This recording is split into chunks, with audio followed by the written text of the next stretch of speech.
Politik juga gitu. Nak kiai politik rawan kena syubhat. Tapi nak wong soleh ra oleh politik, kowe ridho dipimpin wong fasik-fasik kabeh.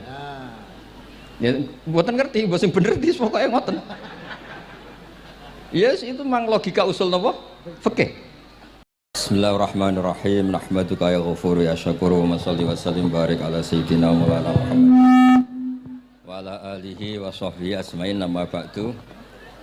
Teng ngerso para keluarga besar Kiai Haji Akil Sirot wabil khusus teng wau niki pernah paman kalian kula dados gadah otoritas meksa tapi terus saya keren ning bihan malah pernah mbah nggih pernah mbah nggih putrine guru kula niku dimanfaatno beliau kayak gitu. Nggih sedanten para habaib wonten Mas Arif Kapolres sedanten ingkang kula hormati niki paling kula ngisi nampung 20 menit niku mun top niku mun. Dados katanya niku ahlul ilmi dihormati tapi nyatane dipeksa. Terus memang banyak paradok ya. Paradok dalam ilmu usul fikih. Ilmu usul fikih itu ilmu yang menjadikan orang itu bisa berpikir. Gitu, kalau tak cerita tentang pertama tentang Kiai Akil sing al-ma'ruf bi ahli nahwi. Nahwu riyen di era dulu itu dadekno tiyang dadi wali. Sampai disebut hatta nahat qulubuhum li nahwihi famin azimi sya'nihi lam tahwihi. Tetes orang-orang baik niku ketika usul teng pangeran nyebut Allah la ilaha illallah mboten saged. Sagete namung nyebut dhamir sya'an niku hu. Akhirnya kathah toreko sing ha hu niku gara-gara ahli nahwu niku. Nah, disebut fa'uribat makna dhamiris syani. Jadi ngelafatkan la ilaha illallah ndak bisa tapi hu bisa. Mergi ke Jawa niku tukang ngakali, terus hukum niku diakali. Sakjane teke hadis niku mangkana akhiru kalamihi la ilaha illallah dakhalal jannah. Tapi ada kekhawatiran pas la ilaha mati. Lan la ilaha mati rak radi kaya ateis. Ora ana pangeran maujud mati. Sampeyan kan gak iso janjian mbek Israil. Kan mboten saged weanan, mboten saged kong kali kong. Nah, daripada la ilaha niku resiko karena takut mati pas la ilaha dereng illallah. Terus Ki Jawa mulai nalkin ngangge Allah.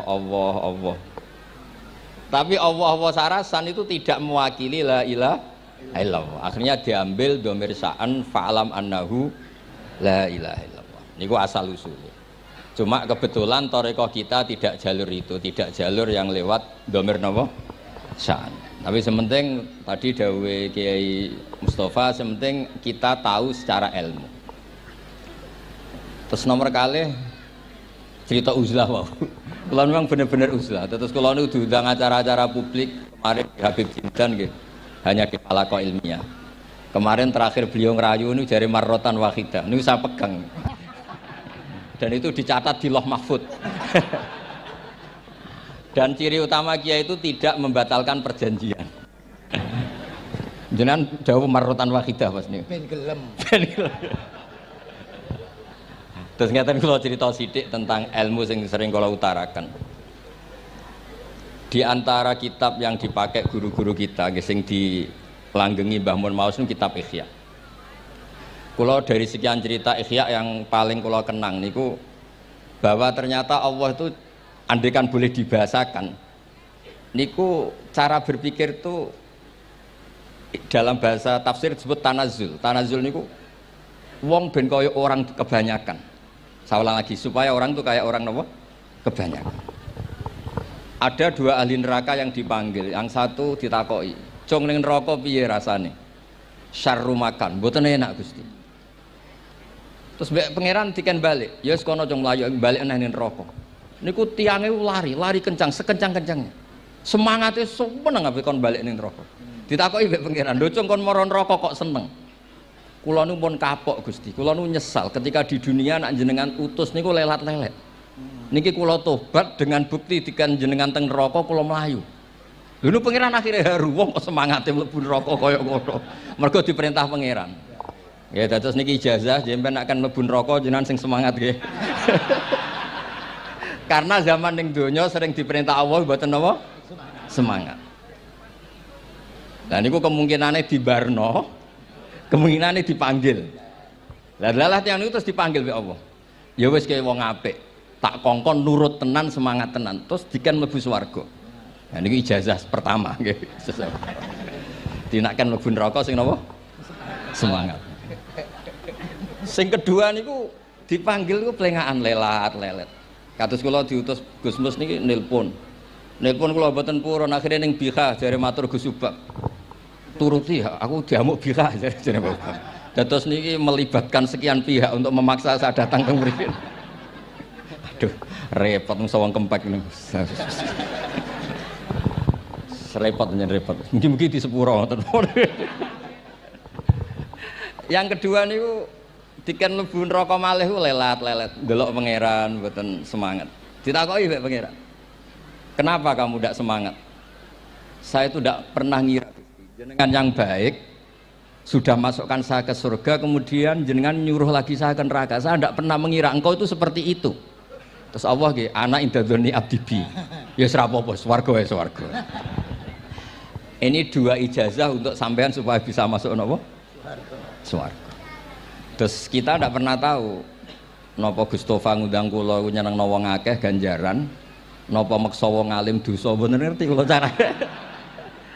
Karena dalam ilmu usul fikih, kembali ke usul fikih, kula nu gadah khazanah kathah tentang debate pangeran kalian nabine. Kathah, mboten satu dua contoh di beberapa kitab tafsir. Suatu saat kula sering cerita niki, suatu saat Khalilur Rahman Ibrahim itu kedatangan Israel. Kamu mau apa? Mau matikan jenengan? Kata Nabi Ibrahim, harro'aital khalil yumitu khalilah. Mosok aku kekasih pangeran dipateni, mosok orang yang dicintai membunuh yang dicintai. Orang yang mencintai seseorang kemudian membunuh yang dicintai. Tidak ada itu. Akhirnya Israel matur teng pangeran. Cara politiknya ngeten, wau sing cara lagi seneng ngendikan politik. Wani kiai lengser jare beliau. Ono. Nah kula niku ahli tauhid wis pancen kodok kodare ngoten mawon mboten berpikir ruwet-ruwet. Terus Israel kan mboten biasa logika kan malaikat itu SOP kan mboten biasa logika. Akhirnya matur tu pangeran, kata Ibrahim, masa kekasih bunuh yang dikasih, masa yang mencintai bunuh yang dicintai. Tapi Ibrahim baru sadar ngadepi pangeran gitu lebih pinter. Kan ketika Allah fakullahu katakan ke Ibrahim harlo etal khalil yakrohu ayal ko khalilah mosok jari seneng aku kok ketemu aku rawani jari seneng kok rawani ketemu lah niki sampean aku pengen mati monggo ngangge ilmu sing niki wong jari seneng pangeran kok rawani ketemu pangeran jeneng seneng ketemu Ibrahim seneng terus akhir yo mati saiki ora apa-apa mati saiki. Terus kedua, niki cerita karena ini pondok ilmu, orang harus biasa pakai logika usul fikih. Politik juga gitu. Nak kiai politik rawan kena syubhat.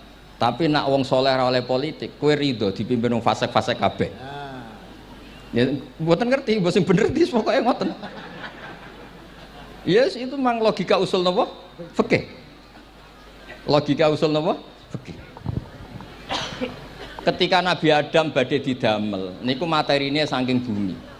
Pertama sing diutus Jibril ambekan qabdotan minal ardi, segenggam bumi, saya mau bikin Adam, materinya dari bumi. Setelah datang ke bumi mau ngambil ista'adzat billah. Maksudnya ista'adzat billah, a'udzu billahi minka, saya berlindung Allah dari kamu. Antasinani. Kalau ngarepe Gustofa dari ahli nahwu dados kula niki tak goleki tenan pancen syanahu mun mutaaddi bi nafsi.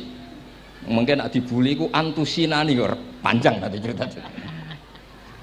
Saya ndak ingin bagian dari saya diambil, kok aku bolong. Iku cara bumi itu sudah masalah. Terus akhirnya Jibril kembali, ya Allah, dia berlindung kepada engkau maka saya lindungi. Allah membenarkan Jibril, Mikail juga sama. Tapi ketika Israel, ini Israel itu masalah memang. Ketika disuruh ngambil bumi, buminya ista'adat billah, tetap diambil. A'udzu billahi minka antasinani. Saya berlindung Allah supaya kamu tidak melukai saya, menciderai saya dengan mengambil bagian dari saya. Kata Israel, wa a'udzubillah alla unaffidhu amroh. Saya juga a'udzubillah diperintah Allah kok tidak kasil. Kudu kasil. Lah saya tidak tahu yang benar istilahnya Jibril apa istilahnya Israel. Terus memang sudut pandang. Makanya dulu ketika banyak pondok putri itu kiai-kiai kuno dulu itu menentang. Alasannya nggih, nak bojone jelas khawatir kiai ini kecobaan itu jelas. Tapi banyak kiai itu nggih khawatir tenan. Kecoba fitnatin nisa. Tapi ketika logikanya dibalik, apa kamu ridho para perempuan-perempuan muslimat itu tidak dapat pendidikan apa? Agama. Hanya karena orang soleh tidak punya nyali, tidak punya peduli mengajar. Tapi nggih saged diwalik. Ustaz-ustaz sing imane pas-pasan niku kowe ridho nak kecoba. Sampeyan milih mana? Ridho kecoba apa ridho bodoh? Nah, logika-logika usul fikih ini yang kemudian dipakai Wali Songo. Dipakai Wali Songo kemudian membiarkan sekian tradisi yang insya Allah itu salah sebetulnya. Tapi tidak sebanding dengan asmane Allah Subhanahu wa taala. Misalnya begini. Nggih niki dirungokno mawon. Sampeyan ra paham mboten napa-napa. Sampeyan nak ra paham sanggep ae tawadhu. Sepantese wong awam yo ora paham. Nak paham dadi kiai. Terus biasa mawon sampean ora paham aja tersiksa. Umpamane jenengan mboten kiai kok kon paham. Nah sampean pinter kados kula mestine ora ngrungokno, semangate hasuh. Terus rivalitas perkara. Nah cara Mbah Mun nak cerita ngoten, dhisik kowe zaman bodho iku angger kiai mbok cucuk. Bareng padha kiai niku koyok saingan. Niku pun sunatullah ndak bisa dihindari niku pun sunatullah. Terus kembali lagi ya. Logika-logika usul fikih niku dipakai oleh Wali Songo. Ngeten ada cerita ini rungokno nonton. Itu sudah saya cek di beberapa riwayat termasuk di Musnad Imam Ahmad. Ada orang ini bukti teorinya Wali Songo itu benar. Wonten tiyang gadah kesalahan. Niku dokumen kesalahan niku maddul basor sepanjang mata melihat. Wes ngoten jumlahnya 99 bok. Kayak apa banyaknya? Per bok maddul basor sepanjang mata nopo melihat. Ketika dia ditanya Allah itu kalau tanya demokratis. Adzolamat kakatabati. Jangan-jangan malaikat saya sentimen. Kalau kamu jelek ditulis, kalau baik enggak. Enggak Gusti. Afalaka ujurun, jangan-jangan kamu saat salah itu punya alasan. Enggak Gusti, ya memang salah. Tapi kata Allah, sudah kamu tenang saja, kamu punya ini. Itu hanya satu box, ya kira-kira kayak tempat jam tangan itu. Enggak, kamu punya ini, cukup ini. Terus malaikat tanya, ya Allah, apa artinya, apa ngefek itu kalau ditimbang dengan kejelekan sebanyak itu dengan satu box jam. Orang ini juga bilang, Gusti, sudah ada usah ditimbang, nggak ngefek itu pasti kalah. Tapi setelah ditimbang menang yang satu box kecil tadi. Karena di situ ada la ilaha illallah Muhammadur Rasulullah. Jadi malaikat diancam sama Allah, kamu berani tidak mempertimbangkan nama saya? Apapun banyaknya box itu dosa itu tidak saya. Kalau ini la ilaha illallah itu nama saya. Kamu berani tidak mempertimbangkan nama saya? Ya tidak berani Gusti, ya harus dimenangkan. Nah itu. Semalane kok pengajian ini ya ono ikhtilatur rijal wan nisa, tapi baru kayak ngaji di sepuro. Ya aja muni halal tapi ya aja muni terus gak ono faedahe. Sepuro. Di sepuro insyaallah. Karena kalau nuruti harus steril halal itu kayaknya ndak bisa. Terus di situ ditutup fala yaskulu ma asmillahi taala syai'un. Dibanding asmane Allah taala sesuatu itu ndak ada nilainya. Pasti menang Allah taala.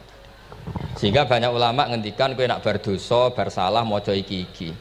Dan kalau Anda dosa misalnya catatannya satu box terus di bawah ada astagfirullah, malaikat ditanya sama Allah, kamu berani tidak mempertimbangkan nama saya disebut di situ? Enggak berani. Nah, saya ini ribuan orang yang ngundang, saya berani mengabaikan. Bareng ana wong ngaku mbah ya mbah tenan wae. Ya terus ngoten. Kowe wani gak mempertimbangkan Gustofa sing mantune Mbah Maimun. Ya. Semoga cara pandang malaikat nanti seperti itu. Tapi nanti kalau malaikat cara pandang, mbah kok tukang maksa putu. Itu mbah model opo. Nah, saya ini sudah ngalah satu kali. Berikutnya logika kedua yang insya Allah terbangun di kalangan malaikat, yaitu mbah ora oleh meksa napa? Butuh. Ning dinggon mbah yang baik putune dolanan di barno. Ini ora. Putu lagi asik-asik dolan. Rene. Kon nyapu. Nah, itu udah jenis mbah yang baik. Terus kula suwun lah ngaji usul fikih yang serius karena itu menjadikan kita bermartabat. Kula niku sering lepas jenazah tangga-tangga kula nggih penggane ndelok TV, nak bengi nggih ngelamun, ngayal sugih, kadang yo ngapalo tikus sing liwat dhuwure saking ora ana penggawean. Tapi kula nang lepas jenazah ini orang baik. Sampai bojone protes, "HP opo lho Gus angger bengi iku mau ngelamun ngitung tikus liwat, ngitung apa itu." Terus kula matur, ngitunge aja ngono, ngitunge tarokal ma'asiya. Wong ning omah itu artinya tidak dugem, tidak melakoni maksiat. Itulah yang menjadikan usul fikih itu ilmu yang sangat terhormat. Coba kalau Anda jadi pakar usul fikih kayak saya, mengkaji betul usul fikih. Orang tidur semalaman jangan bahasakan tarokat tahajud, wa tarokal witro, wa taroka qiyamal lail. Tapi bahasakan taroka zina, wa tarokal ghibah, wa taroka kada wa kada minal ma'asi. Keren buatan? Keren. Kalau kamu udah ahli usul fikih maka kiai kok amen turu. Kiai kok guyon suwengi. Lho kiai guyon sungi itu melawan, kiai itu ustaz juga manusia, karena bengi itu ya kepengen nonton, tapi kan buatan pantas. Akhirnya korbannya santri ini dijak guyon gak jelas. Lah apel neng rodo ya ora pantas. Ngelawan nafsu itu berat, caranya ya dilalek-lalek no guyon itu. Lah muga-muga malaikat kabeh ahli usul fikih nganggep ngono iku perlawanan terhadap keinginan apa maksiat. Malaikat ngaji orang. Makanya itu disebut di kitab usul fikih tentang usul itu izma min mubahin illa wa yatahaqqaqu bihi tarku haramim ma. Fa yalzamu minas sukun tarkul qatli wa minas sukut tarkul ghibah. Tidak ada sesuatu yang mubah kecuali saat Anda lakukan, saat itu juga Anda meninggalkan keharaman. Maka sebetulnya mubah ini punya nilai yang luar biasa yaitu tarkul haram atau tarkul ma'asi. Jadi sawangane sampean nang omah kukar-kukur, mlebu metu, kukar-kukur meneh, mlebu metu, bariku turu angop, ngorok. Nah, semoga malaikat ini al-usuli sehingga ngitung itu hadza tarokal ma'asiya kullaha. Hebat. Ini orang yang tinggal napa? Maksiat. Tapi nak malaikat itu jenis rada ekstrim. Alumni kempek suwengi ra tahajud ora witir ku alumni opo? Mulane kalau niku ngaji usul fikih terus supaya diperdengarkan ke malaikat. Supaya teorinya pakai usul napa? Fikih. Jadi kalau melihat kita melakukan mubah niku dihitung tarkul napa? Ma'as. Nah, ini pentingnya ngaji. Kula nate ditanya sama seorang dosen. Gus, masa iya Quran yang katanya mutu semutu-mutunya kemudian ada ayat kulu washrobu, mosok urusan mangan nggak usah disuruh orang juga makan, terus kualitasnya kulu washrobu itu di mana? Terus kalau jawab terus sorokan yang penting wopo rapat utawa seminar. Ndak ada rapat, ndak ada seminar itu kamu ndak mati, tapi kalau nggak makan itu mati. Penting mana? Ya penting makan. Lah iya, jadi orang itu lupa kalau sesuatu yang seserius itu karena menjaga nyawa, yaitu makan. Terus karena makan tuh hal yang murah dianggap biasa, itu bahaya. Sehingga sebetulnya yang kita bisa jadi wali lewat hal-hal keseharian tidak bisa jadi wali karena tadi. Saya punya hadis, ini mudah sekali untuk Anda jadi wali. Bahkan di atas wali lah. Inna woha ta'ala layar do anil abdi. Pakai inna masih pakai lam taukid. Inna woha layar do anil abdi ayakulal aklata fayahmadahu alaiha. Au yasroba syarba fayahmadahu alaiha. Allah itu sangat ridho. Ada orang makan satu asupan kemudian dia muji Allah. Loh, orang tidak punya alpat itu tidak mati, tidak punya tanah ribuan hektar itu tidak mati. Tapi kalau nggak makan sesuap nasi mati. Penting mana? Penting makan. Tapi gara-gara kamu tamak untuk syukur nunggu punya alpat, untuk syukur nunggu punya tanah banyak. Anda ini bodoh. Mau syukur saja syaratnya kok banyak. Jadi sebetulnya kalau kita mau jadi wali itu cukup setiap makan itu kamu syukur. Fayahmadahu alaiha. Au yasroba syarba fayahmadahu alaiha. Makanya wali-wali dulu kalau didik raja yang sedang berkuasa itu ditanya, kamu raja besar, punya pengaruh besar. Andaikan kamu di padang pasir dan kemudian Anda tidak mendapatkan air sama sekali, apakah kamu menggantikan kerajaan kamu demi beli satu seteguk air? Iya, akan saya beli karena saya kalau tidak minum mati. La tafrah bimulkin la yusawi jar'atamain. Kamu jangan bangga dengan sistem kekuasaan yang tidak senilai dengan seteguk air. Orang nggak jadi raja itu nggak mati, tapi kalau nggak minum mati. Terus akhirnya dosen itu tahu, wah berarti kuluwas robu itu luar biasa Gus, ya, sangat luar biasa. Makan dan minum itu luar biasa. Makanya terus adat kiai mertamu mangan. Kalau tadi baru datang kon mangan, di sini ya ada mangan. Ya saya anggap aja itu proses jadi wali ngoten Pak. Jadi segampang itu jadi wali. Nah kemudian gara-gara torekoh terus jadi wali ku repot kon maca 10.000 wiridan kon opo. Kesuwen nih cara-cara kesuwen. Karena ini partai gak torekoh tadi. Dulu abahnya Mbah Maimun Mbah Zubair itu kalau disuruh wiridan lama-lama itu nggak mau. Sementing diridani pangeran, maca kok akeh-akeh.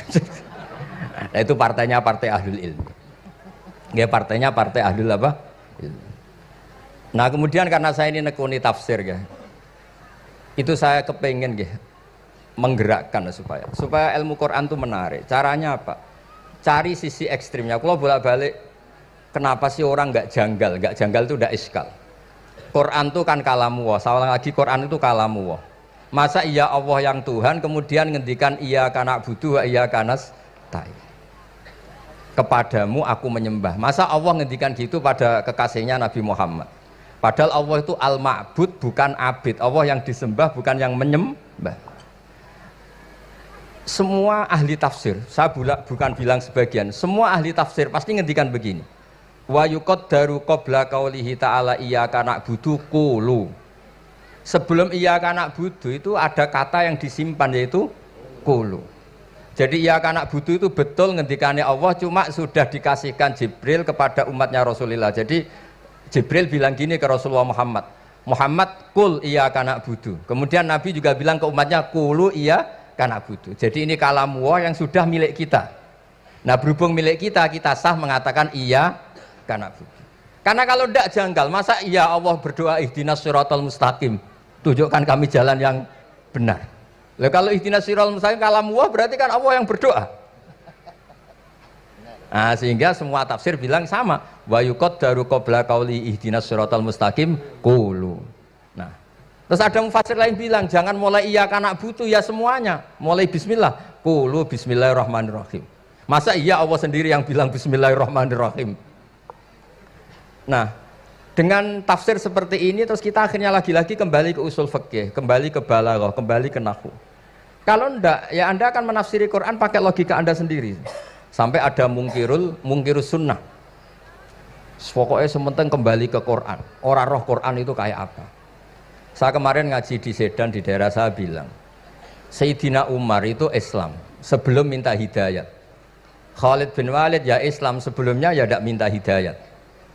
Lah itu kan janggal, padahal katanya Quran itu hudal lil muttaqin, petunjuk bagi mereka yang takwa. Padahal tidak ada sabkut takwa untuk Umar. Umar tidak pernah takwa, tapi nyatanya Islam. Bahkan dia masuk ke rumahnya Zaid bin Arqam itu mau bunuh Nabi, mau nyari Nabi, bukan mau Islam. Tapi ketika dengar iparnya membaca Toha ma anzalna alikal Qur'ana litasqa, kemudian dia masuk Islam.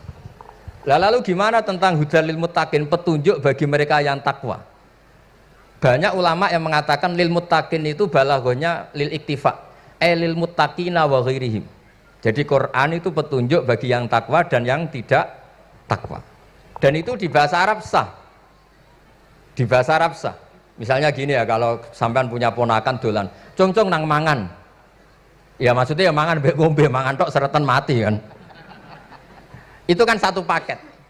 Sarobila taqikumul harra wal barda. Pakaian yang melindungi dari panas, di situ nggak disebut wal barda, tapi artinya juga wal barda. Karena kalau tidak diartikan lil iktifa, nanti Quran itu memberi petunjuk bagi yang sudah muttaqin. Corong doang nguyai segoro, wis takwa kok. Nah ini kita butuh ahli tafsir yang al-usuli. Karena itu yang menjadikan Quran punya kualitas lagi. Seolah lagi punya kualitas lagi. Kalau enggak, Quran tuh kayak biasa-biasa saja, kayak tadi kulu wasrobu kayak dan seterusnya dan seterusnya. Jadi kalau suwun barokahnya hormat sama orang alim kados Ki Akil, Ki Siras dan tenaga keluarga mriki. Orang menghidupkan logika ilmu lagi. Jadi kalau seneng lah nak dalam Gusmus ahli ilmu mboten krana niat fakir mboten. Biar sampean ngerti lah kalau ngadepi ahlul ilmi itu pun mboten level. Ahlul ilmi itu kalau punya logika itu tidak bisa dibantah. Saya beri contoh sekian contoh yang nyata yang diajarkan Rasulullah SAW. Nabi itu pernah mau dipermalukan orang karena Nabi ngendikan la adwa wala tiarata, tidak ada penyakit menular. Terus ada orang iseng kok onta yang kena kudisen itu dijejerkan yang waras ikut kena kudisen. Terus orang ini tanya, ya Rasulullah ini tadi sehat, tapi kena onta yang kudisen ikut kudisen. Nabi tanya lagi, faman a'dal awal, yang kudisen pertama ketularan siapa? Wah itu dari Allah ya, maksud saya seperti itu. Jadi ada terus orang-orang kafir itu cara berpikir aja alal alihata ilaha wahida innaha adalah syai'un ujab. Muhammad ya tentu mereka masih jangkar. Muhammad problem kita ini banyak. Kalau Tuhannya satu tidak cukup. Ada problem kredit macet, ada problem macam-macam kan, utang piutang macam-macam. Kalau Tuhannya satu tidak cukup. Kita butuh Tuhan banyak karena problem kita banyak. Lalu Nabi mengajarkan mereka apa logika yang dibangun. Kalau kamu jadi buruh, kemudian majikan kamu banyak, semuanya merintahkan kamu bingung enggak? Ya bingung. Tuhan kamu itu majikan kamu, kalau banyak-banyak perintah semua kamu yang bingung. Ya sudah mat Tuhannya satu saja. Itu disebut dorobawa masalah rojulan fihi syuraka umutasakisuna warojulan salamal lirrojul. Nah sekarang itu kita ini mulai kehilangan fatonahnya Rasulullah SAW. Nabi dulu itu kalau nerangkan ilmu itu logikanya gampang sekali. Logika yang dibangun tuh gampang sekali. Ada orang cerita, ya Rasulullah saya ini ada sekian anak saya, yang paling saya cintai satu. Apa saya boleh melebihkan yang paling saya sayangi dalam pemberian? Nabi jawabannya itu tidak langsung jangan enggak. Apakah kamu berharap bahwa mereka semuanya baik ke kamu? Iya semuanya saya ingin baik ke saya. Ya kalau gitu jangan. Kan tidak fair kita mengunggulkan yang satu, melebihkan yang satu, sementara kita berharap semuanya baik. Itu tidak fair kata Nabi. Jadi dulu Nabi itu, terus ini yang cerita fikih. Dulu Ahlul Madinah itu mangga, itu masih pentil sudah dijual. Pentil dijual harganya 2 juta. Masa iya pentil harganya 2 juta? Karena dengan asumsi sudah jadi mangga. Tapi ketika Nabi datang di Madinah dan penduduk Madinah itu abkhosna sikailan, orang paling buruk dalam pertimbangan dalam jual beli. Nabi cara ngendikan itu unik. Aro'aitum lau anna waha yamna'us samra fabima yastakhillu ahadukum mal akhi. Kalau pentil ini ternyata kena angin terus kemudian tidak jadi buah, lalu kamu nerima uang 2 juta itu atas nama apa? Atas nama beli pelem, nyatanya belum jadi mangga. Mosok kalau pentil seharga 2 juta. Semenjak itu terus Ahlul Madinah sadar kalau jual buah itu nunggu ba'da buduwi solahiyah, setelah samroh ini berbentuk. Tapi Nabi tetap ngendikannya pakai logika. Nah sekarang banyak kiai yang sidik-sidik neraka, sebenarnya Nabi itu ngajari logika. Ada pemuda dia itu hipersek, mau masuk Islam tapi tetap boleh bebas. Saya ini ingin Islam tapi jangan larang seks bebas. Wah itu sahabat semuanya melarang ketemu Nabi karena ini ngawur betul, masa pamit Islam kok. Tapi setelah gaduh, Nabi tanya, kenapa gaduh? Ada pemuda mau masuk Islam tapi yasta'izinu fi zina, dia minta izin supaya tetap boleh zina. Kata Nabi, suruh saya ke sini. Setelah datang di depan Rasulullah, logika yang dibangun Nabi itu luar biasa. Atuhibbuhu li bintik. Kamu suka punya anak putri kemudian jadi demenannya orang laki-laki hidung belang. Ya enggak, saya bunuh orang itu. Andaikan itu ke ibu kamu, saya bunuh orang itu.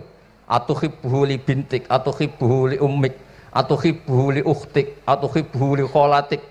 Kamu suka punya anak putri yang jadi demenannya orang? Ya tidak suka ya Rasulullah. Kamu suka kalau punya ibu didemeni orang banyak? Ya tidak suka Nabi. Sampai otaknya itu yastakbihu zina.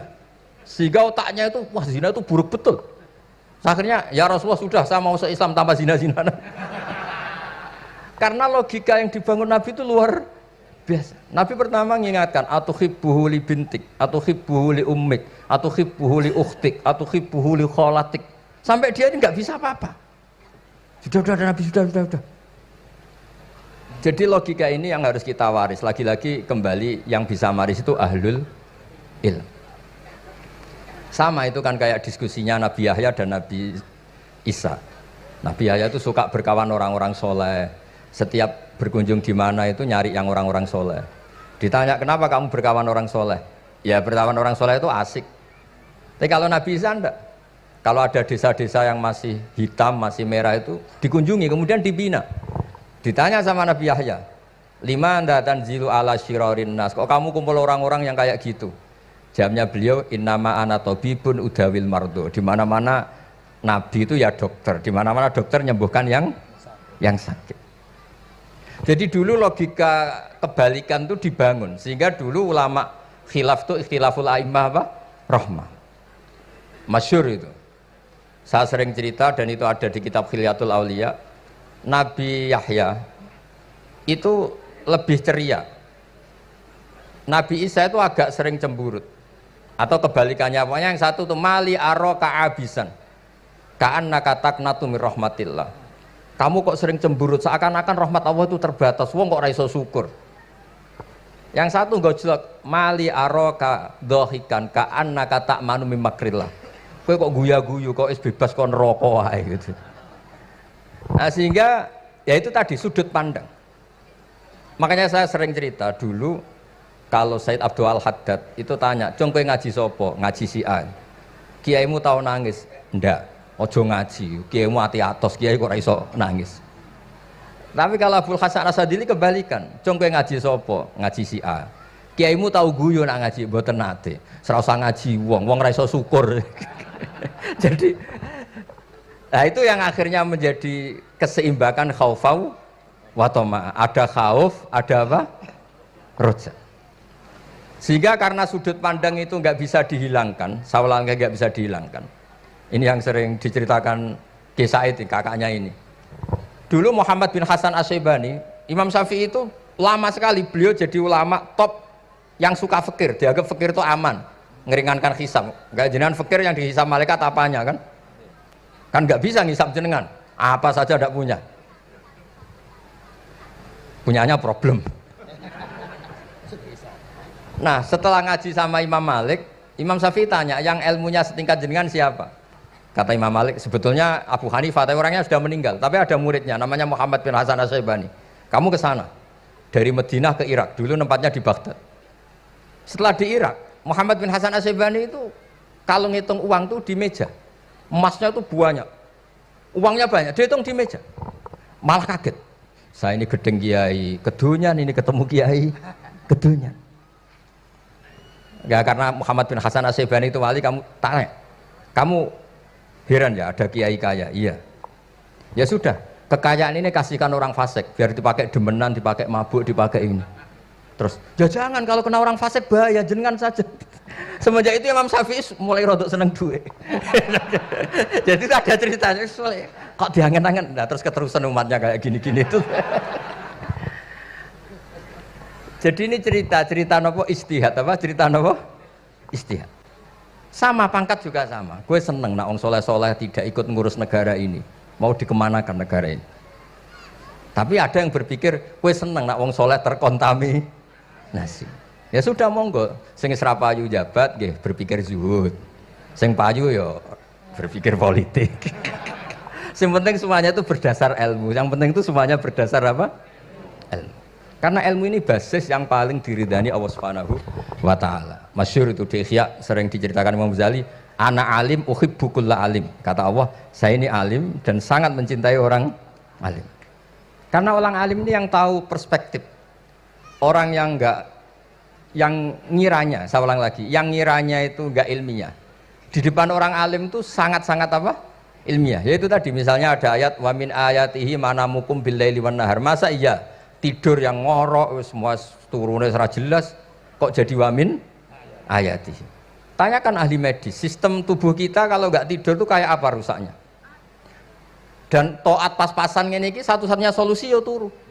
bengi ngempet kepen delok dangdut, delok dugem. Barang turu jebule esuk wis bar, alhamdulillah. Cara melek iman kamu seberapa? Tarikan-tarikan maksiat posisi kamu terjaga bisa kalah kan?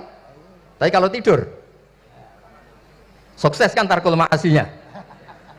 Nah, karena tidur itu sukses menghilangkan maksiat disebut wa min ayatihi manamukum billaili wan nahar. Sampai Imam Ghazali ngendikan di makalah itu sehingga nanti ibadahnya umat ini di akhir zaman an-naumu, ibadah terbaiknya itu tidur. Nah niku mulane maksud kula ngeten lho. Sampeyan anut jalur wong alim dia turu ya ibadah, tengok-tengok ya ibadah, jagongan nggih ibadah, gojol-gojolkan ambek kanca nggih napa? Ibadah. Karena ini semuanya kul bi fadlillah bi rahmati fa bidzalika napa? Falyafrahu. Tapi kalau kamu tidak punya basis ilmu, adanya suudzon. Kiai kok jagongan guyon sewengi kiai opo? Kiai kok turu sewengi ku kiai. Karena basisnya ada ilmu. Padahal jelas ketika Rasulullah bikin urutan kebaikan, pertama Nabi ngendikan kamu menolong orang.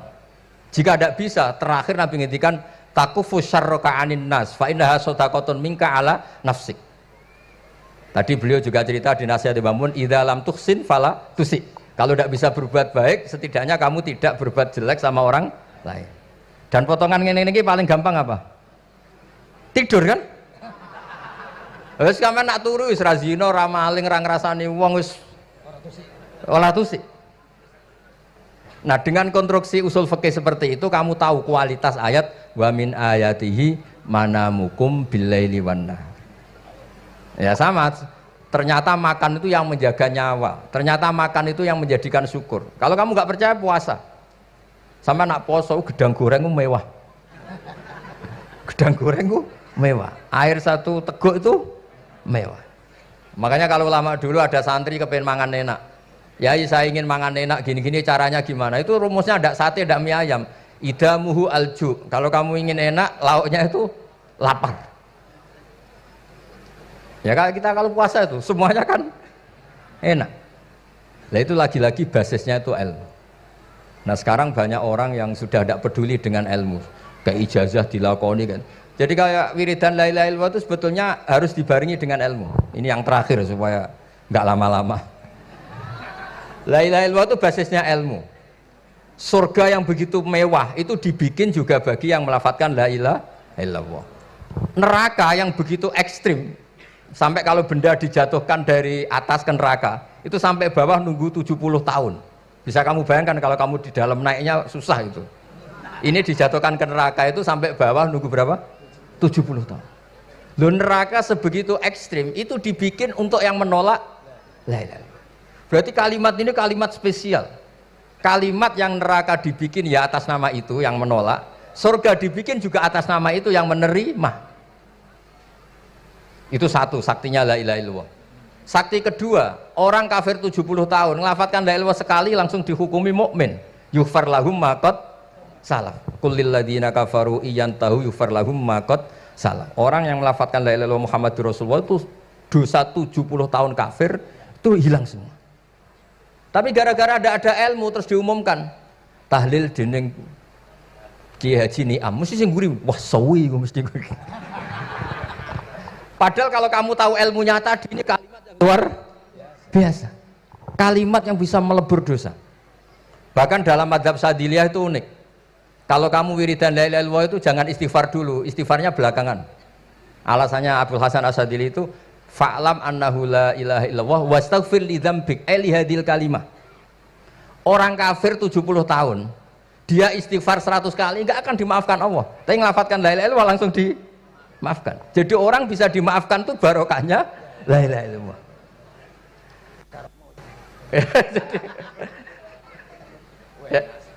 Ya kan? Jadi orang kafir 70 tahun, wirid istighfar 100 kali atau 1000 kali, dimaafkan enggak? Enggak kan? Tapi kalau membaca la ilaha illallah dimaafkan. Jadi istighfar tuh ngefek positif itu kalau dibarengi la ilaha illallah. Makanya wastaghfir li dzambika ay bihadil kalimah cara Abdul Hasan. Kamu boleh istighfar berdasar hadhil kalimah, berdasar la ilaha illallah. Tapi terus kemudian ya thariqah itu banyak, itu urusan rasa. Justru karena la ilaha illallah kalimat thayyibah, harus disucikan dulu. Caranya istighfar dulu. Nah itu urusan monggo lah. Tapi apapun itu basisnya harus napa? Ilmu. Basisnya harus ilmu. Jangan malah sentimen. Wong di kuburan wiridan la ilaha dihukumi kafir. Nah, itu kan aneh. Wong kalimat ini yang kafir saja menjadi muslim, sekarang yang muslim menjadi kafir. Itu paham kok seaneh itu gitu kan. Ya karena basisnya ada ilmu tadi. Coba kalau basisnya ilmu. Itu kan aneh betul. Hadil kalimah kalimatun soro bihal kafiru musliman. Fakaifa sorol muslimu bidzalika kafiron. Ini kalimat yang kafir saja menjadi muslim. Masa dengan kalimat yang sama yang muslim menjadi aneh enggak? Aneh. Jadi kalau suwon pokoknya basis ilmu harus sekuat-kuat. Ini caranya gini nagih kiai kon sregep mulang ojo politik terus ngoten. Tapi politik itu bagian dari ilmu, wis ra iso diterangno. Nggih ngoten mawon. Assalamualaikum warahmatullahi wabarakatuh. Sik Gus, aja lunga dhisik. Iki wong semuanya sudah tahu sampean alim, menerangkannya enak, fikhan wa usulian wa tafsiran. Cuma mereka yang tanya itu biyen belajar piye kok iso alim kaya ngono, ya kan? Nah, terangkan Gus, terangkan. Mati.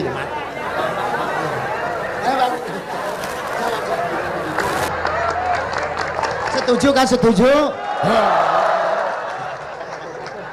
Sila. Asal dakaik.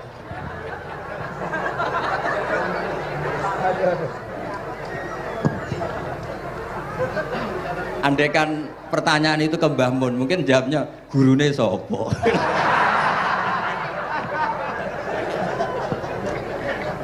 Tapi mungkin kalau ke mbah-mbah saya ya juga babanya nih Biha juga Mbak Abdul Aziz, mungkin putuku. Tapi kalau saya ingin cerita tentang saya paling ya, aku sregep. Yang jelas tuh dalika fadlu wa yu'ti apa? Mayas. Tapi gini, kalau ini menghormati bahasa saya ini, kalau ijazah begini, dulu Mbak Mun tuh sering cerita, juga bahasa hal. Kena kepengen ngalim, ku sinau sedurunge ngaji. Ya, misalnya kamu ngaji takrib atau ngaji wahab sama Mbah Mun, kamu baca dulu. Sebelum ngaji. Nah, setelah dibaca, misalnya kamu baca rofa, kok Mbah Mun baca jer, kamu baca jer, Mbah Mun baca rofa, berarti goblok tulen. Karena semua teori Anda kok salah. Ya misalnya Mbah Mun baca wadakaro sopa al-musonifu, kamu baca wadakaro musonif. Berarti kan goblok banget itu. Ya kan ada cerita gitu, ada orang tuh gak tahu betul Gus maknanya lam tardiman itu apa. Lam tardiman dicari di kamus itu udah ada, ternyata itu di head lam tarodaman. Dia baca satu lam tardiman itu dicari di kamus sampai hidup mati lagi ya gak ada. Nah, jadi kamu baca dulu, misalnya di bab head lam taro nari ngali sopo mar'ah daman ing geteh. Ternyata ngaji Mbah Mun paginya jadi baca lam taro daman. Jadi kalau kamu malamnya baca lam tardiman loh kok. Jadi itu kata Dewi Mbah Mun mergo sorokan kabeh santriku sorak mungkin. Carane ngecek kebenaran Anda yuk maca sik. Nanti kalau kemiripannya 50% ya separuh alim. Kalau 70% ya serondo alim. Tapi nanti kalau kemiripannya sampai 100% dan berkali-kali, ya berarti kan sudah luar biasa. Jadi yang ngaji sama Ki Mustafa, Ki Niam, saya mohon santri-santri itu belajar dulu. Biar bisa ngecek nanti guru saya baca kayak apa. Waduh salah ya Gus. Kenapa lah? Waduh salah. Karena kiai itu kalau salah ya mau ngalah. Ini ceritanya bangun betul. Ada kiai nggak tahu apa kakean mergawe kakean politik nggak tahu. Wal babi lan walang. Terus ada santri, kulo gak ada makna kok lawang. Ya walang sing lawang cung.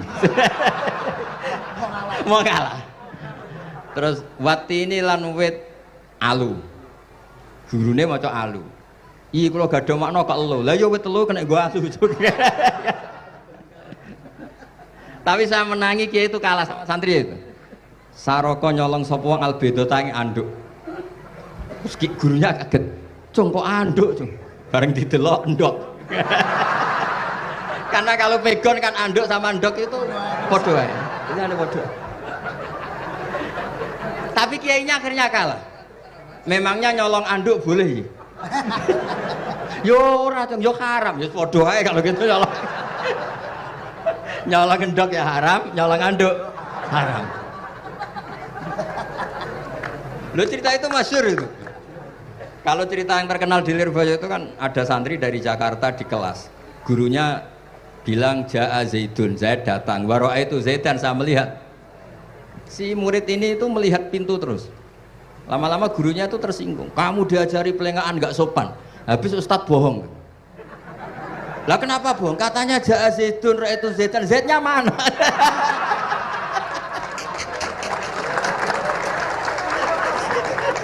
Karena dia nggak ngerti. Zaid datang, saya melihat. Mana orangnya kok? Kok dibahas-bahas terus itu? Ya, jadi yang serius tadi kalau sampean ingin nguji kualitas Anda, makanya saya dulu itu pede baca kitab di depan Mbah Mun karena ya ngecek. Dan dulu itu Gus Zofur, Gus Kamil sebelum ngaji ya itu mesti sinau sama saya. Nanti ketika Mbah Mun baca tadi kalau kemiripannya kita 90% ya bagus. Syukur-syukur sampai 100. Dan itu terulang sampai Wahab Hatam, Jamul Jami' Hatam. Sehingga kita tahu. Jadi kalau diskusi kita kok salah ya tahu, kalau benar ya tahu. Kalau tahqiq ya tahu. Biasanya kalau tahqiq itu Mbah Mun karena takut menyalahkan kiai-kiai Jawa, kalau baca 2 kali, misalnya begini. Yasmalu, kadang diwaca Yasmilu ya apa-apa nggih Jawa wae gitu. Karena kalau kita memaksakan sampai benar seperti di kamus, kayaknya kalau kiai Jawa itu berat. Berat sekali. Domeli bojo bolak-balik mesti ora goblok wis apik lah. Karena kalau baca tahqiq itu kan butuh kamus. Yang benar itu Yasmalu misalnya. Tapi kan populer juga orang baca Yasmilu. Saya itu menangi loh, Kiai Jawa dulu baca Simai itu menangi, Masdar Simai. Lama-lama setelah banyak alumni Al-Azhar terus berdasar kamus baca Samai semua sekarang. Saya menangi Kiai itu baca Dilalah. Lama-lama karena sekarang udah banyak punya kamus, baca Dalalah. Fa'alah. Jadi Kiai itu juga kadang-kadang keteror muridnya. Makanya Syekh Zakaria Al-Ansori itu pernah ditanya, kenapa engkau begitu alim alama sampai dilakopi Syekhul Islam? Kata beliau itu lucu jawabannya, karena saya ini orang yang sial. Saya dulu punya guru namanya Ibnu Hajar Al-Asqalani dan punya murid namanya Ibnu Hajar Al-Haytami. Kata beliau, dukik tu bena hajaro ini. Saya ini digebek 2 batu. Kalau mau ngaji takut saya minta ampun karena disuruh baca sama Ibnu Hajar Al-Asqalani. Kalau mau ngajar takutnya saya bukan main karena Ibnu Hajar Al-Haytami itu cerdasnya bukan main. Jadi kalau saya salah itu konangan. Akhirnya dia jadi orang sial tadi. Mau ngaji ya belajar, mau ngajar ya belajar. Makanya meskipun ini pernah sepuh saya tidak berani ngaji beliau. Wah mesti meriang saya kalau ngaji. Jadi yang terkenal alim-alim mohon ngajinya dikurangi ya, karena ini kasihan gurunya. Kasihan gurunya. Nggih, pun cekap. Pun, itu catat ya. Sebelum ngaji baca dulu. Satu lagi, Gus. Sampean ketoke kiai desa kok kuliah. Betul kuliah? Oh, nggih, nggih. Pun, dari belajar dari mana sampai kemana Gus jenengan? Dari Mondok sampai ke Jogja sampai Putih. Monggo.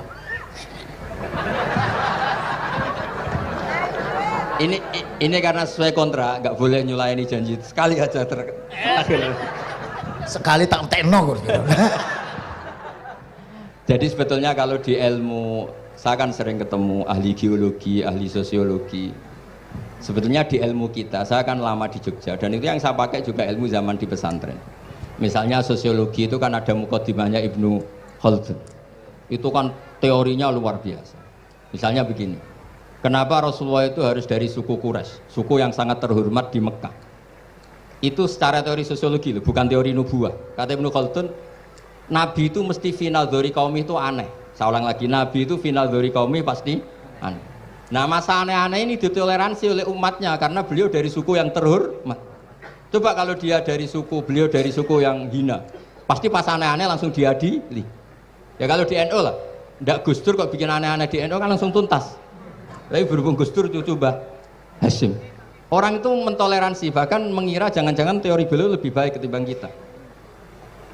Nah makanya terus kata Ibnu Khaldun, ma ba'atsawu nabiyan illa fi mana'atin min qaumin, tidak ada nabi diutus kecuali dari kaum terbaik, supaya masa-masa transisi ini nggak ada perlawanan. Nah, itu namanya sosiologi. Jika beliau ngendikan, ini versi tarikh bukan versi Ibnu Khaldun saja. Ketika sahabat disuruh hijrah karena disakiti orang kafir Quraisy, lah engkau sendiri ya Rasulullah, saya ini orang Quraisy, nggak akan ngalami yang seperti Anda alami. Nah itu namanya sosiologi. Begitu juga matematika. Saya sering ketemu pakar matematika dari UI, dari UGM. Misalnya bilang zakat kan 2,5% misalnya zakat tijar. Saya bilang kalau ngitung itu porogabit, padahal kita zaman sekolah porogabit itu pantangan. Tapi saya bilang saya punya matematika lebih cepat. Apa itu Pak Ba? Kalau manggil saya Pak Ba. Kalau di kitab disebut rubu'ul usyur apa? Jadi bertahap. Misalnya 1 juta, usurnya akan 100.000. Setelah 100.000 rubuknya 25.000. Itu kita tidak usah pakai catatan bisa. Nah itu matematika Arab. Makanya orang Arab tuh nggak bisa nulis, tapi matematikanya cepat karena bertahap. Misalnya 1 miliar ya cari aja usurnya 100 juta. Berarti rubuknya 25 juta. Berarti 2/5, 2,5-nya 1 miliar itu 25 juta. Tapi kalau orang Arab bilang itu rubul usur. Diusurkan dulu baru dirubuk.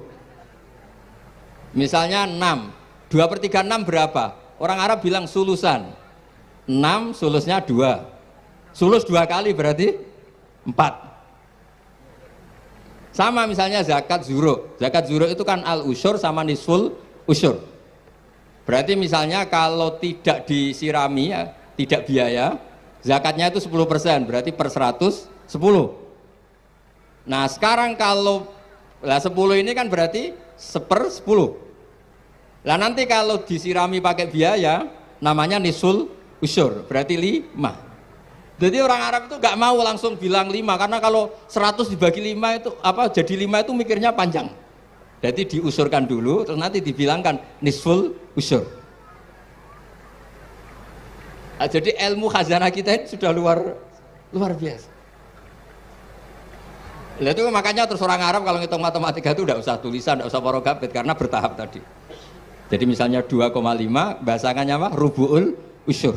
1 miliar usurnya berapa? 100. Rubuknya berapa? 25. Nah ini semoga buatan ngingkari janji. Wassalamualaikum warahmatullahi wabarakatuh.